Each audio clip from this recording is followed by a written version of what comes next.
Hello friends, welcome to toppers world. ഇന്നത്തെ നമ്മുടെ class 6ാം ക്ലാസ്സിലെ മലയാളമാണ്. അടിസ്ഥാന പാഠാവലി. അടിസ്ഥാന പാഠാവലി അതിലെ 2ാമത്തെ യൂണിറ്റ് പൂത്തു തിമർക്കാം എന്ന പാഠത്തിലെ ആദ്യ ചാപ്റ്റർ വരയും വരിയും എന്നുള്ള പാഠമാണ് നമ്മളിന്ന് നോക്കാൻ പോകുന്നത്. ഈ പാഠത്തിൻ്റെ ക്വസ്റ്റ്യൻ ആൻസേഴ്സും ആക്ടിവിറ്റീസും എല്ലാം നമ്മളിതിൽ ഉൾപ്പെടുത്തിയിട്ടുണ്ട്. അപ്പോൾ നമുക്ക് നോക്കാം. ക്ലാസ്സിലേക്ക് കടക്കും മുമ്പ് നമ്മുടെ ചാനൽ ആദ്യമായി കാണുന്നവരുണ്ടെങ്കിൽ ഒന്ന് സബ്സ്ക്രൈബ് ചെയ്ത് സപ്പോർട്ട് ചെയ്യുക. പൂത്തു തിമർക്കാമിൻ്റെ ആദ്യം യൂണിറ്റിൻ്റെ ഫസ്റ്റ് പേജിൽ ഇങ്ങനെയാണ് കൊടുത്തിരിക്കുന്നത്: വരയും വരിയും. അപ്പോൾ ഇവിടെ നമുക്ക് 2 യാത്രാനുഭവങ്ങളാണ് തന്നിരിക്കുന്നത്. നമുക്ക് ആദ്യം അത് നോക്കാം. 1861 ബേപ്പൂരിൽ നിന്ന് ആദ്യമായി ആവി വണ്ടി ഓടിത്തുടങ്ങിയതിനെ അടിസ്ഥാനമാക്കിയ ഈ വിവരണം വായിക്കൂ. അപ്പോൾ 1861 ബേപ്പൂരിൽ നിന്ന് ആദ്യമായിട്ട് ആവി വണ്ടി ഓടിത്തുടങ്ങിയത് കേട്ടോ. അതിന് വിവരണം നോക്കാം. അന്നേരം ഒരു ഭയങ്കരമായ ശബ്ദം മലയാളക്കരയിൽ കേൾക്കാറായി. കറുത്ത പുകപടലം അന്തരീക്ഷത്തെ മൂടിയും പൊടിപടലങ്ങളെ ഭൂമിയിൽ നിന്ന് ഇളക്കിയും ചലിച്ചുകൊണ്ടിരിക്കുന്ന അതിൻ്റെ അതിശയിപ്പിക്കുന്ന ഹുങ്കാരം കേട്ട് നായ്ക്കൾ വാലും ചുരുട്ടി. വരാൻ പോകുന്നത് എന്തെന്നറിയാതെ മോങ്ങിക്കൊണ്ടിരുന്നു. കോഴികൾ നാലുപാടും ചിതറിപ്പറന്നു. വേലികൾ ഒന്നുമില്ലാത്തതിനാൽ ചിലവ ആ ഘോര ശബ്ദത്തിന് അടുത്തേക്ക് തന്നെ കുതിച്ചു. പക്ഷികൾ പല പല ശബ്ദാരവങ്ങളോടെ കാട്ടിലേക്ക് പറന്നു. ഇത് ആണ് നമുക്ക് തന്നിരിക്കുന്നത് ആ ചിത്രത്തിൽ കേട്ടോ. അപ്പം ഇനി നമുക്ക് അടുത്ത ചിത്രം നോക്കാം. അബു എബ്രഹാം കാശ്മീർ കാഴ്ചകളെ ഇങ്ങനെ ചിത്രീകരിക്കുന്നു. നെക്സ്റ്റ് തന്നിരിക്കുന്നത് കാശ്മീർ കാഴ്ചകളാണ്, അത് നോക്കാം.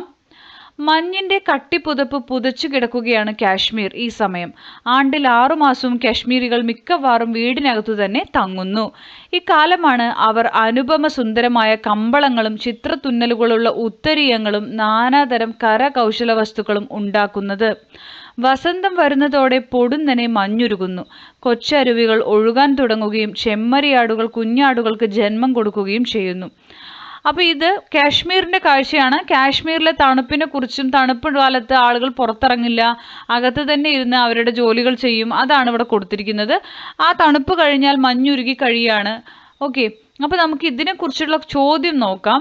ചിത്രങ്ങളെക്കുറിച്ച് പറയാം.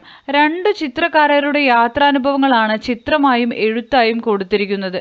എഴുതിയതിനേക്കാൾ കൂടുതലായി ഈ രേഖാചിത്രങ്ങൾ എന്തെല്ലാം പറയുന്നുണ്ട്? ചിത്രം 1 ബേപ്പൂർ റെയിൽവേ സ്റ്റേഷനിലെ പ്രാരംഭ അവസ്ഥയാണ്. ആവിവണ്ടി, പാസഞ്ചർ മാർഗം, യാത്രക്കാർ, എഞ്ചിൻ മുതലായവയുടെ ഗതി രേഖാചിത്രത്തിൽ സജീവമായി പ്രകടമാകുന്നു. ചിത്രത്തിൽ കാണുന്ന ചലനവും ഗതാഗതവുമാണ് എഴുത്തിൽ. ഹുങ്കാരം, പൊടിപടലം എന്നിവയ്ക്കുള്ള ദൃശ്യപ്രതിനിധാനം, നായ, കോഴികൾ, മറ്റു പക്ഷികൾ എന്നിവയുടെ ചലനത്തെ വിവരിക്കുന്നതിലൂടെ ആ സമയത്തെ ശബ്ദത്തിൻ്റെയും കാറ്റുള്ള അന്തരീക്ഷത്തിൻ്റെയും അനുഭൂതി എഴുത്തിലൂടെ ലഭിക്കുന്നു. ചിത്രം 2 കാശ്മീർ പ്രകൃതി ദൃശ്യങ്ങളാണ്. മഞ്ഞു പതിഞ്ഞ മണ്ണ്, മരം, ചെമ്മരിയാടുകൾ, മലകൾ. ഇവിടെ പ്രകൃതി ദൃശ്യങ്ങളുടെയും ശീതകാലത്തിൻ്റെയും ചിത്രീകരണമാണ് കാണുന്നത്. അബു എബ്രഹാം എന്നുണ്ട് കേട്ടോ, ഒരു ദീർഘം ഇടുക.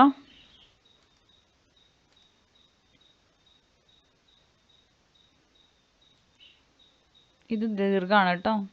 അബ്രഹാമിൻ്റെ കശ്മീരിനെ കുറിച്ചുള്ള എഴുത്തിൽ അവിടുത്തെ തണുപ്പിൻ്റെ കാഠിന്യം വ്യക്തമാണ്. ജനങ്ങൾ വീട്ടിൽ നിന്ന് പുറത്തിറങ്ങാറില്ല എന്നത് അതിനുള്ള ഉദാഹരണമാണ്. മഞ്ഞുരുകി തുടങ്ങുന്നതിൻ്റെ ചിത്രീകരണമാണ് അവിടെയുള്ള കുഞ്ഞ് അരുവികൾ ഒഴുകുന്നു എന്നത്. എഴുത്തിലും ചിത്രത്തിലുമുള്ള സമന്വയം വായനക്കാരനെ ആ അനുഭവത്തിൽ വളരെ അടുത്തെത്തിക്കുന്നു. ചിത്രങ്ങൾ നമ്മേന്നാണ് കേട്ടോ, ഇവിടെ ഇങ്ങനൊരു ഗ്രാമർ പോർഷൻ ഉണ്ട്. നമ്മെ കാഴ്ചയിലേക്കും എഴുത്ത് കൂടുതൽ അനുഭവഭാവങ്ങളിലേക്കും കൂട്ടിക്കൊണ്ടു പോകുന്നു. ചിത്രവും അതിൻ്റെ എഴുത്തും കൂടി ചേർന്ന് പ്രകൃതിയുടെ ചലനം, കാലാവസ്ഥ, കാഴ്ചകളുടെ ജീവത എന്നിവ മനസ്സിലാക്കാൻ സഹായിക്കുന്നു. ഇനി നമ്മുടെ ഒരു യാത്രാനുഭവം എഴുതണം. ക്ലാസ് മുറിയുടെ പുറത്തേക്കൊരു യാത്ര പോകാം. മനസ്സിൽ പതിഞ്ഞ കാര്യങ്ങൾ വരയ്ക്കുകയും എഴുതുകയും ചെയ്യുക. അപ്പോൾ നമ്മൾ യാത്രാനുഭവം ഇവിടെ എഴുതിയിട്ടുണ്ട്. ചിത്രം നിങ്ങൾ വരയ്ക്കണം കേട്ടോ. ഒരു ദിവസം ഞങ്ങൾ കുട്ടികളെല്ലാവരും കൂടി സ്കൂൾ പരിസരത്തുള്ളൊരു വെള്ളച്ചാട്ടം സന്ദർശിച്ചു. അതിമനോഹരമായ വെള്ളച്ചാട്ടം. വെള്ളച്ചാട്ടത്തിൻ്റെ അടുത്തേക്ക് ഞങ്ങൾ നടന്നു. വെള്ളച്ചാട്ടത്തിന് അരികിലേക്ക് നടക്കുന്നതിനിടയിൽ ഞങ്ങൾ ഒരുപാട് കാഴ്ചകൾ കണ്ടു. പ്രകൃതി ഭംഗി നിറഞ്ഞു തുളുമ്പുന്ന ഒരു സ്ഥലമായിരുന്നു. അതിനു ചുറ്റും എന്നാണ് കേട്ടോ. അതിനു ചുറ്റും പച്ചപ്പ് നിറച്ച ഒരുപാട് മരങ്ങൾ നിൽപ്പുണ്ടായിരുന്നു. മരങ്ങളുടെ മുകളിൽ കുരങ്ങന്മാർ ഇരുന്ന് ശബ്ദമുണ്ടാക്കിക്കൊണ്ടേയിരുന്നു. പിന്നെ കണ്ട അത്ഭുതമായ ഒരു കാഴ്ച എന്നത് മലയണ്ണാനാണ്. അതുപോലെ തന്നെ സിംഹവാലൻ കുരങ്ങിനെയും ഞങ്ങൾ ആ വെള്ളച്ചാട്ടത്തിനരികിലേക്ക് പോകുമ്പോൾ കാണുകയുണ്ടായി. ഞാൻ അന്ന് വരെ കണ്ടതിൽ വെച്ച് ഏറ്റവും മനോഹരമായിരുന്നു. സമാധാനം നിറഞ്ഞതാണ് കേട്ടോ, സമാധാനം നിറഞ്ഞതുമായിരുന്നു ആ കാഴ്ചകൾ.